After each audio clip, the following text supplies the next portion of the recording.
Thank you. Now we pass the floor to Judge Gabriela Lenz de la Cerda, from Brazil. Obrigada. Bom dia a todos e todas. Bom, inicialmente eu não podia deixar de cumprimentar a organização desse evento mais do que oportuno para discutirmos os direitos sociais, ambientais e a justiça social. Quando eu recebi o convite para fazer essa fala, com muita honra, inclusive, logo me surgiu a preocupação sobre o que falar. E eu decidi que eu ia compartilhar um pouco da minha realidade enquanto juíza do trabalho no Brasil, uma realidade que eu já vivo há quase 10 anos, para que a gente saiba e lembre aqui sempre sobre o que nós estamos falando quando falamos de direitos sociais, né? Eu atuo na região sul do Brasil, que é um país de proporções continentais, como os senhores sabem, e comporta realidades sociais extremamente diferentes. O Brasil tem a 9ª maior taxa de desigualdade de renda do mundo e a maior taxa de desigualdade da América Latina. Para a gente ter uma noção do que isso representa, 5 homens têm a riqueza equivalente à metade da população, e as mulheres negras ganham uma remuneração 60% menor daquelas pagas aos homens brancos. Ainda hoje, em pleno século XXI, parte da população não tem acesso à água, à moradia, a direitos básicos e fundamentais. Essa desigualdade, naturalmente, se reflete no mundo do trabalho. O Brasil, hoje, é o 4º país do mundo em rankings de acidentes de trabalho. Apenas no ano de 2017, foram 1.100 mortes no ambiente de trabalho. O estado em que eu atuo tem uma morte por acidente de trabalho a cada 26 horas. São muitas mortes. A quantidade é tão grande que a gente tem varas especializadas só para analisar, na Justiça do Trabalho, só para analisar essa questão dos acidentes, para tentar dar uma maior celeridade a esses trabalhadores que simplesmente foram trabalhar e voltaram para suas residências, ou muitos nem voltaram, porque, como eu disse, a questão da morte realmente é epidêmica. Convivemos também no Brasil mais de 130 anos após a abolição da escravidão, com trabalhadores laborando em condições análogas a de escravos. Desde 95, quando o Brasil reconheceu a existência de formas contemporâneas de escravidão, mais de 53 mil pessoas foram resgatadas nessas condições. E para não ficarmos na frieza dos números, né, e esquecemos que estamos falando de pessoas e de suas dores, eu lembro aqui das 13 crianças e adolescentes, uma delas com apenas 3 anos de idade, encontradas há poucos dias trabalhando em casas de farinha no sertão de Pernambuco. O auditor fiscal responsável pela operação fez o relato de quão chocante foi ver uma criança de 3 anos descascando uma mandioca, porque a mãe não tinha com quem deixar. A criança começou a ir para o ambiente de trabalho e, a partir dali, começou a ajudar. Eu cito esse caso, mas eu poderia citar muitos outros, porque o Brasil tem 2,7 milhões de crianças e adolescentes entre 5 e 17 anos trabalhando, como bem lembrou a minha colega Madalena Tedesca.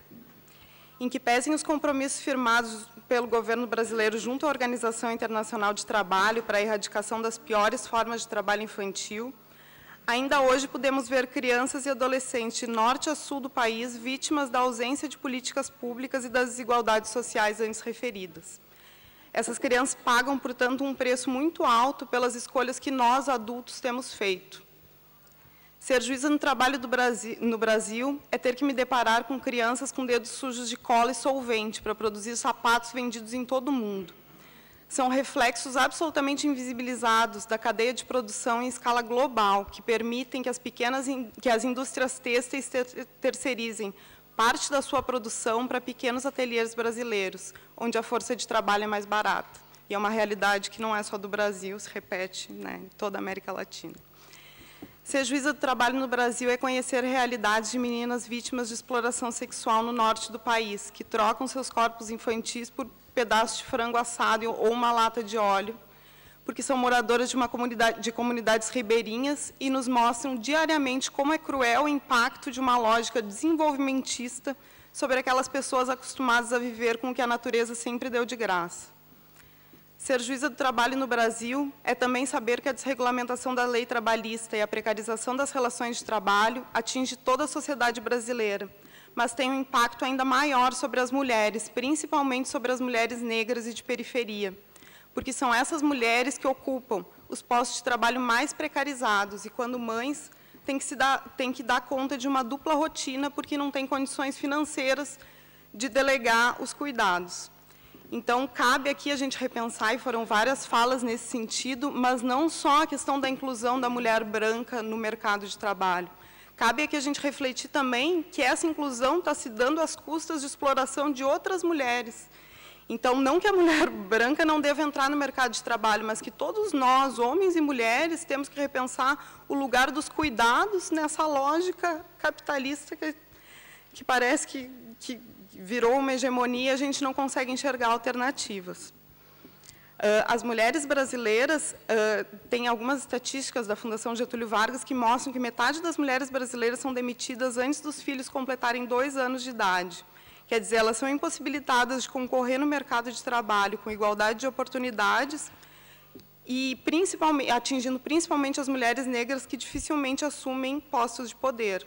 Ontem o colega questionou da presença de indígenas, e nós estamos numa delegação brasileira muito grande aqui hoje, e não temos nenhum colega, ou juiz ou juíza, que seja negro num país que tem metade da população negra. Então, são esses dados que ajudam um pouco a entender o que representou nesse país tão desigual o brutal assassinato da vereadora Marielle Franco, antes referida pela Daniela, e eu fico muito feliz que seja a segunda fala e que a gente esteja lembrando de novo esse assassinato. Porque ela era uma mulher jovem, negra, lésbica, mãe, moradora de periferia, ativista de direitos humanos, que levava consigo as vozes de uma fatia da população que não costuma ter acesso a direitos humanos garantidos na Constituição Federal e nos tratados internacionais. Bom, eu compartilhei um pouco do meu olhar para que seja possível entender o porquê da minha preocupação com o retrocesso dos direitos sociais que vivemos hoje no Brasil. A partir do afastamento da presidenta democraticamente eleita Dilma Rousseff, em 2016, nós temos assistido à aprovação de normas que nos levam a caminhar em um sentido diametralmente oposto ao que nos levaria à construção de uma sociedade mais justa e igualitária. Eu cito a reforma trabalhista, que também vai ser citada por outros colegas em falas hoje, mas que foi aprovada em muito pouco tempo e alterou os pilares básicos das relações de trabalho no Brasil. De forma quase concomitante, uma emenda constitucional congelou os gastos públicos, atingindo principalmente a saúde e a educação por 20 anos, em um país em que grande parte da população, como eu referi, não tem acesso integral à saúde e à educação. Simbolicamente, logo no início do mandato do atual governo, o Ministério do Trabalho e Emprego foi extinto e incorporado ao Ministério da Economia, e a Justiça do Trabalho, segundo palavras do próprio presidente da República, está ameaçada de extinção. A precarização das instituições, como se sabe, não apenas torna ainda mais distante a garantia dos direitos fundamentais, mínimos previstos na Constituição, mas também invisibiliza totalmente seu descumprimento. No lugar de estarmos discutindo formas de tornar o ambiente de trabalho mais seguro diante dos alarmantes índices de acidente de trabalho que eu referi, o governo federal anunciou a redução de normas regulamentadoras de saúde e segurança. No lugar de buscarmos a garantia dos direitos fundamentais e o trabalho decente, avança a tramitação de projetos de lei para reduzir o conceito de trabalho em condições análogas de escravo. E também se fala na extinção do COETRAI, que uma função tão importante exerce para inibir esse tipo de prática. Na área da infância, voltamos a debater a questão da redução da maioridade penal, como se fosse razoável colocarmos jovens com menos de 18 anos em um sistema carcerário que já vive no mais absoluto colapso, condenando-os na prática à morte social. Enfim, os tempos não são fáceis. O mais difícil, contudo, seria permanecermos calados diante do desmantelamento do estado de bem-estar social prometido na Constituição Federal. Antes de sermos juízes, somos cidadãos. Temos, assim, o direito de compartilharmos as nossas reflexões sobre o impacto que o retrocesso dos direitos sociais tem sobre a vida de pessoas, especialmente daquelas em condições de vulnerabilidade. Ainda assim, eu não tenho dúvida que grande parte dos juízes e juízas aqui presentes teve muita cautela ao escolher as palavras que iria utilizar nessa fala. Observamos o conceito de atividade político-partidária ser ampliado na mesma medida em que a nossa liberdade de expressão tem sido ameaçada. De outro lado, naturalizamos em absoluto o fato de um magistrado que conduziu o processo que resultou na prisão do ex-presidente Luiz Inácio Lula da Silva, atualmente ocupar o cargo de ministro de Estado. Prisão essa que teve um impacto direto nas eleições presidenciais no Brasil E ainda que se diga que da sentença de fato cabe recurso, todos nós somos juízes e sabemos da importância de uma produção de prova isenta, porque a prova é o que vai fundamentar toda a decisão. Então, a gente está vivendo hoje uma inegável inversão na lógica das coisas. A proposta dessa cumbre sugere que compartilhemos boas práticas. Eu gostaria de ter relatos mais animadores do que pequenas iniciativas de resistência a esse estado de coisas a que chegamos no Brasil. Penso que a visibilização do problema talvez seja o primeiro passo, e um passo importante porque nos faz perceber que existe um movimento voltado ao desmonte do estado de bem-estar social. A desregulamentação de direitos, a liberalização do mercado e a privatização dos bens públicos são medidas que têm se multiplicado ao redor do mundo, não apenas no Brasil. Diante desses avanços globais, temos que romper com uma lógica individualista, buscando trabalhar em rede e fortalecendo vínculos coletivos. Nesse sentido, eu cito como exitosa a União de Magistrados em torno da Associação dos Juízes para a Democracia, que é uma associação que se propõe a superar as pautas corporativas e assumir um compromisso com a defesa de valores democráticos e dos direitos fundamentais. E é uma oportunidade para refletirmos sobre os efeitos concretos que as nossas decisões têm no mundo lá fora. Também me parece urgente que repensemos o modo como nós, integrantes do Poder Judiciário, nos relacionemos com os movimentos sociais.